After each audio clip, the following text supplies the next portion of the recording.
Guys, I've had a phone call from Porsche GB and they've told me do not under any circumstance drive your Porsche 992 GT3 RS on the road. Let me tell you why.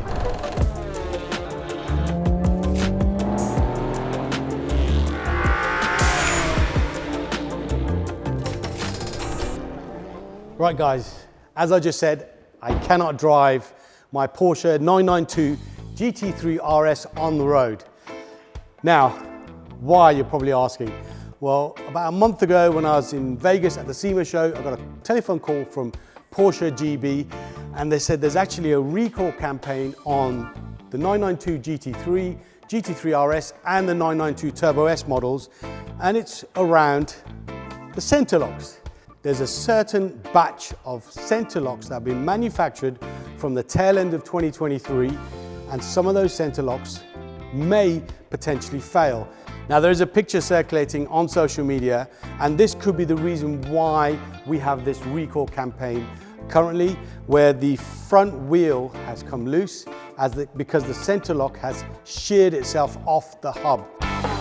From Porsche's perspective, if there is a batch of faulty center locks, the last thing they want is cars being damaged, potentially somebody losing their life if they're driving the car, and especially an RS or a GT3, because as most of you know, people do buy these cars to take on track. I got a call from Porsche and they said, do not drive your car under any circumstance.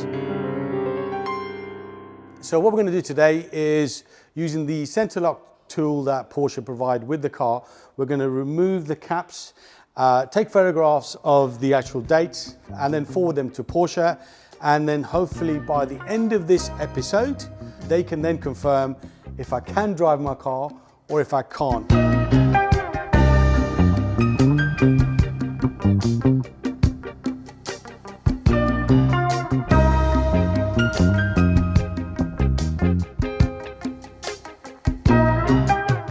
Porsche have actually stated that if the center lock build date is between week 36 and week 49 of 2023 or week 5 of 2024, potentially your car will require new center locks. So Jay, is there a date there? Yes, there is. Which is? 49 W 23. 23. So it's on the cusp. It's on borderline. Okay. Which right. I think they'll probably say they need to do it because they're not going to risk it. It's borderline. It is literally on the borderline. But right, let's check all four, because they may be from a different batch. I would assume they're from the same batch. Okay. Let's check all four. I then need to take photographs.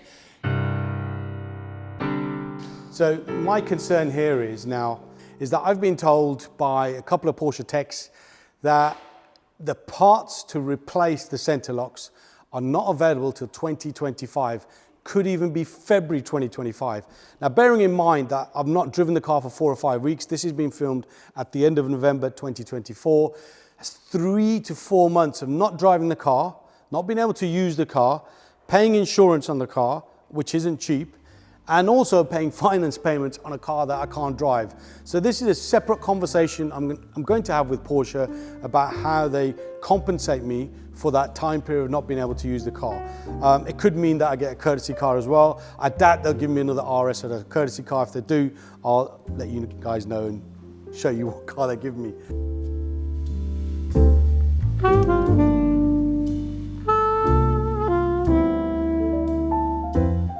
Right, so we've taken all 4 center caps off, and the 2 on the driver's side, they are week 49 of 2023. The 2 on the passenger side are week 48 of 2023. So these definitely do fall within that period that Porsche have said there's potentially an issue, and the other 2 are on the cusp. So Jay, what do you think it could be? I think it's this release spring in here where the part of that is failing and then causing, due to heat, the wheel to just undo and fall off. So I'm going to send all 4 pictures of the center locks with my VIN on an email to Porsche Reading. They will then decide what the next course of action is on this car. I was actually hoping to go out for a drive in this car and just give you an update. 10 months ownership of my RS. It looks like I can't do that, but it's not all doom and gloom, guys, because I've got something else that I can jump into and we can still talk about 911 GT3s. So whilst we're waiting for further information on my 992 GT3 RS to see if I can actually drive the damn thing, I thought I'd introduce to you another GT product that I own in my fleet, my 2007 registered 997 GT3 in speed yellow. I've been looking forward to show you guys this car, and I've got to say what a fantastic car it is, especially in this color, and one that I can actually use, and I've used it a fair amount of times. So you know what, let me show you guys what this car is about and why I love it so much.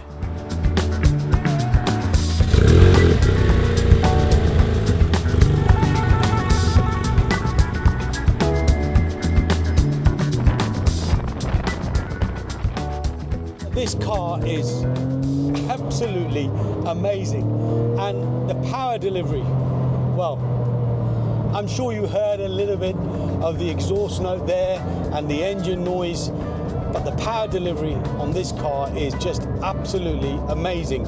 It's more than enough usable power. Now from memory, I think it's about 415 brake. So it's a 3.6 naturally aspirated engine, and it revs all the way up to 8,500 RPM. There's no turbo lag because there are no turbos. So the reason why I had to buy this car was because of its spec. Obviously speed yellow, extremely rare color. I know of 2 other speed yellow 997 GT3s in the UK. There's probably maybe a handful, literally a handful in the UK right-hand drive speed yellow 997 GT3s, but also the fact that this is a Club Sport spec car. So Club Sport meaning that it's got the bucket seats and obviously the roll cage behind me, which is ideal if you're using the car for track. But I tend not to. I'm not a track fanboy. I don't mind going on track, but I don't live for track use. But saying that, this has been my go-to car for road trips. And you know, I've done the NC 500, I've done the Evo Triangle in Wales, so I have used it a fair amount. And to be fair, that NC 500 road trip was extremely memorable. 1,500 miles over 5 or 6 days, and the car did not fail me once. And that's the most important thing. This car is so reliable. Touch wood. Starts on the button. Needs to be on a trickle charger if I'm not driving it for 2 or 3 weeks, because somehow the batteries don't last very long in these GT3 cars. Having a car that is usable is important, and you can't take the RS on a road trip because there's no frunk. Whereas this car has got a massive frunk, more than enough space for bags, luggage. In my case, I had camera equipment, walkie-talkies, and all sorts of stuff. There are enough driver aids just to protect you. The interior is, compared to 991, is sparse. You know, some would argue it's a little bit old, but I would say it's absolutely perfect because everything here is purposeful. Whilst we're stuck in traffic, let's talk values. Now, I would say 2022 and 23, these cars really peaked in value. 997 Gen 1 GT3s, this is a Gen 1. They were hitting 100K all day. Everything now has sort of realigned itself back to a level which I think is correct. It's more like a market correction. So you can pick up a 997 GT3 for anything between, I would say, £70,000 for something that may be higher miles, like a 70 or 80,000 mile car, something that's probably been on the track and needs a bit of work, up to about 95 to 100K for a Gen 1 GT3, Gen 2 GT3s, which has the 3.8 litre engine. They're probably about 90K to about 110, 120K. These bucket seats are fairly easy to get in and out of, but because of their design, the buckets are notorious for bolster wear. And this car was no different. After a couple of years, the driver's side bolster on the right hand side, the actual cloth material had worn away. So in the summer, Max from Hawks Auto Works popped over, took out the bucket seat and took out the steering wheel. Steering wheel is Alcantara. He fixed the bolster, so he repaired that, done a fantastic job. Looks like factory fresh. And as for the steering wheel, fresh new Alcantara trim. Plus I had the yellow stitching done at 12 o'clock on the steering wheel, and it just feels so much better. I've had it serviced every year, more or less, just an oil change and oil refresh. A couple of years ago, they did notice that the shock top mounts were past their sell-by date, and they did mention that at some point I should really look to do a suspension overhaul or upgrade or refresh, because it did look like the suspension was getting a bit tired. So back at CAS HQ, I've actually purchased a few months ago some new suspension, KW Variant 3, which is ready to be fit to the car. But actually I thought, after having a discussion with KW, why don't I add the nose lift as well? Which would mean I can lower it a touch and not have to worry about damaging that front splitter anymore. I've got a set of OZ wheels, the same size, OZ, however you call it, however you say that brand name. Right, let's get back over to CAS.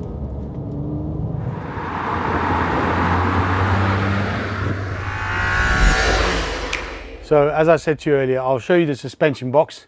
I'm not going to take it down, but as you can see here, this is KW Variant 3 for the 997 GT3 and GT3 RS products. There's another box this size, which is for the nose lift. This will absolutely transform the car. Yeah. Now, let me show you the wheels. So in terms of new wheel, here you have them. OZ, not sure how you pronounce it. Ultra Legeras. Now size-wise, on the back we've got 12 by 19, and on the front they are 8.5 by 19. So I'm gonna obviously get new rubber as well, but these are super lightweight. 2 fingers, there you go. So it's really just to change the look of the car. I mean, the GT3 is a keeper for me, and if I'm upgrading suspension, I might as well upgrade the wheels as well. So stay tuned for a installation video on the CAS TV YouTube channel, which will showcase the installation of the KW suspension and the wheels. Stay tuned for that. Right, so I've had an email come through, and I've also now had a conversation with Porsche GB, and they have confirmed that unfortunately the center locks manufacturing date does fall into the recall campaign. So I am no longer allowed to drive my GT3 RS. Bit of a shame, but then on the other hand, if you look at it, we are getting into winter, so how many miles am I actually going to do in my RS? Probably not many, because I don't want salt and grit and crap all over the car. Now in terms of compensation, I am allowed to disclose that they have confirmed they'll cover 3 finance payments on the vehicle. That's assuming that it'll be done within 3 months. I've been told the parts should be available January or February 2025, maybe earlier. So if they are, the car will get done. And they've given me a lump of money as compensation as well. I'm not allowed to reveal that because that's probably on an individual one-by-one basis. So that's very good at Porsche Reading. The parts do become available. Porsche will pick up the car and take it to Porsche Reading and do what they need to do, and then either I can go and pick up the car or they'll drop it back to me. So well done Porsche Reading for addressing the problem in a timely manner. So that's an episode covered with both of my GT cars, one that I can drive and do really enjoy driving, and one which is a £300,000 paperweight. Now in the next episode, guys, don't go yet, in the next episode I'm going to reveal a new car that I've just purchased. I'm not going to reveal what car it is today, but drop a comment. It's a 90s supercar, and it's a brand that I don't currently have in my fleet. So drop a comment below what you think that car could be. Right, so thanks for watching, guys. Make sure you smash the like button to this episode, and make sure you're a follower of Raj's Garage. I know I've missed about 4 weeks of episodes. I've been super busy out of the country, Black Friday and so on. But now with a few projects on the go. I'm going to be trying to drop an episode every fortnight. Thanks for watching, and I'll see you on the next one.